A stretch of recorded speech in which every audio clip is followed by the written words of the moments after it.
దాదాపు ఓ 3 దశాబ్దాల క్రితం అందరి యువతలాగే ఓ 20 ఏళ్ల కుర్రాడు జీవితం విసిరే సవాళ్ళను ఎదుర్కొంటూ వాటి సమాధానాల కోసం ఎదురుచూస్తున్నాడు. ఏం చెయ్యాలో తెలియని నిస్సహాయత, ఏమవ్వాలో తెలియని అసహనం. ప్రపంచం ప్రశ్నల పుస్తకంలా కనిపిస్తోందే తప్ప ఎక్కడ చూసినా జవాబు జాడేలేదు. ఇది కేవలం ఆ 20 ఏళ్ల కుర్రాడి సమస్యే కాదు, అప్పటికి ఇప్పటికీ ఎంతో సతమతం అవుతున్న ఎందరో యువత సమస్య కూడా. ఇలా సతమతం అవుతూ ఎటు వెళ్లాలో తెలియని సమయంలో మార్షల్ ఆర్ట్స్ అతనికి మార్గమయ్యింది.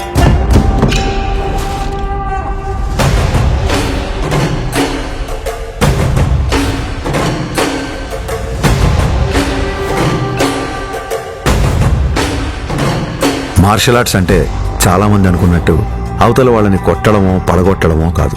మన అహాన్ని తొక్కిపెట్టి మన కాళ్ల మీద మనం నిలబడ్డం, మన ఆవేశాన్ని అరచేతి అదుపులో ఉంచుకోవడం.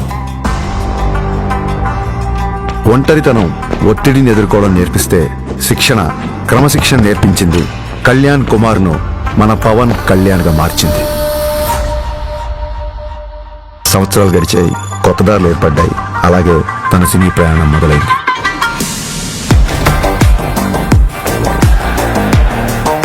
తను నేర్చుకున్న కళకు శిక్షణ తోడయ్యేసరికి అది తెర మీద నిజంలాగే కనిపించింది.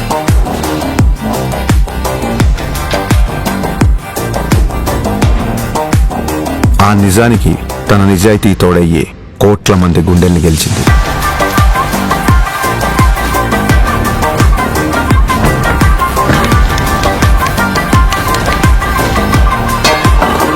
ప్రయత్నంలో లోపం లేకపోవడంతో ఫలితానికి సంబంధం లేకుండా ఎంతో మంది అభిమానుల్ని ఆయన దగ్గరికి చేర్చింది. కరాటే, కిక్ బాక్సింగ్, ఎస్క్రిమా, ఇలా మార్షల్ ఆర్ట్ ఏదైనా అదే డిసిప్లిన్, అదే క్రమశిక్షణ. వాటిని కూడా తన సినిమాల ద్వారానే జనాలకు దగ్గర చేశాడు.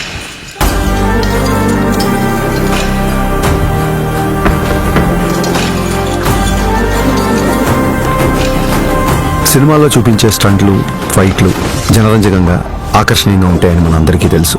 కానీ కళ్యాణ్ గారి సినిమాల్లోకి వచ్చిన తర్వాత ఆ యుద్ధ కళల్లో, ఆ ఫైట్స్లో, ఆ స్టంట్స్లో ఒక హానెస్టీ, ఒక నిజాయితీ, ఒక క్రమశిక్షణ, ఒక నిబద్ధత కనిపించడంతో ఆ మార్షల్ ఆర్ట్స్ అనేవి జనాల్లోకి చాలా వేగంగా దూసుకెళ్ళాయి.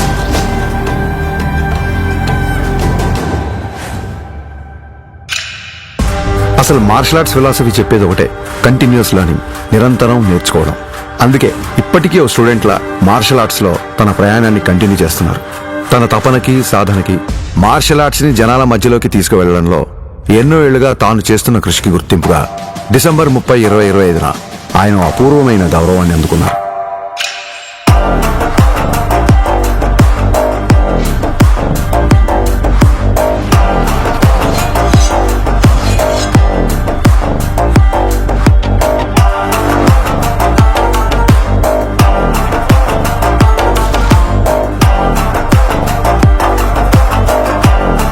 ఈ సత్కారానికి కారణమైన వారు భారతదేశంలో జపనీస్ మార్షల్ ఆర్ట్స్ కి దారి చూపించిన ప్రముఖ గురువు ప్రొఫెసర్ డాక్టర్ సిద్దికీ మహమూదీ గారు.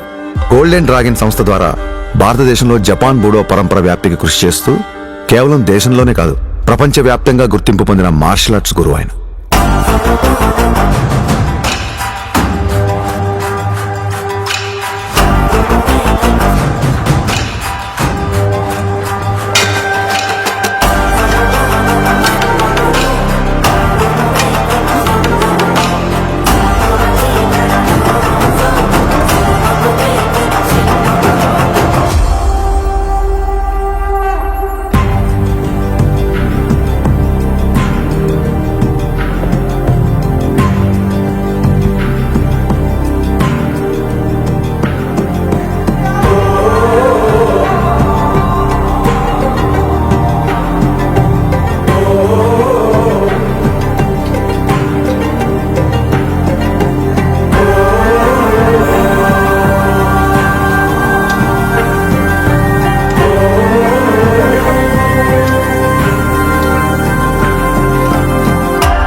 We are pronouncing Pawan Kalyan the first samurai of Andhra Pradesh and the Tiger of Martial Arts. Golden dragon సంస్థ నుంచి టైగర్ ఆఫ్ మార్షల్ ఆర్ట్స్ అనే బిరుదును అందిస్తూ ఆయన్ని ప్రకటించారు. As an honor for it, he is the first person in India being presented this. సోగో బూడో కాంటికే సంస్థ ద్వారా 5th don గౌరవాన్ని సోకే మురమత్సు సెన్సై నేతృత్వంలో టగేదా షింగన్ సమురాయ్ పరంపరలో పవన్ కళ్యాణ్ గారికి స్థానం కల్పించారు. ఇక్కడ టైగర్ అంటే హింస కాదు, హింసను అదుపులో ఉంచే బలం. బలం అదుపులో ఉండాలని చెప్పడమే ఆ బిరుదు యొక్క అర్థం. కళ్యాణ్ గారికి తెలుసు ఈ గౌరవం తన మార్షల్ ఆర్ట్స్ ప్రయాణంలో మరో కొత్త అధ్యాయం మాత్రమేనని. ఈ గౌరవం, గుర్తింపు ఆయన బాధ్యతను మరింత పెంచాయని చెప్పక్కర్లేదు. తన నమ్మకం ఒక్కటే, ఓ దేశపు సంపద అంటే నదులు, ఖనిజాలు, అరణ్యాలు మాత్రమే కాదు, కళలతో, క్రమశిక్షణతో తయారయ్యే యువత. అటువంటి వారే వికసిత్ భారత నిర్మాణ రూపకర్తలు. దృఢమైన శరీరం, చురుగైన బుద్ధి, బలమైన వ్యక్తిత్వాల వైపు దేశ యువత నడిపించడమే తన లక్ష్యం. జై హింద్, జై భారత్.